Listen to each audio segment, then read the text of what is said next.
এটাকে বলে গিটার। তোমারও তো একটা আছে ছোট্ট মতো। হ্যাঁ, কিন্তু আমি ভুলে গেছিলাম ওটার নামটা। মামা, আমাকে একটু বাজানোটা শিখিয়ে দাও তো।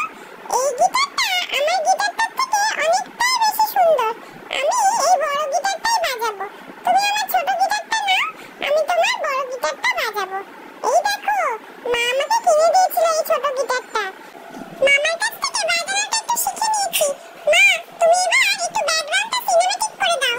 ও বাবা, আবার সিনেম্যাটিক করতে হবে? এই তো চলে এসেছি আমরা টিউলিপ ফিল্ডে। বাজাও এবার।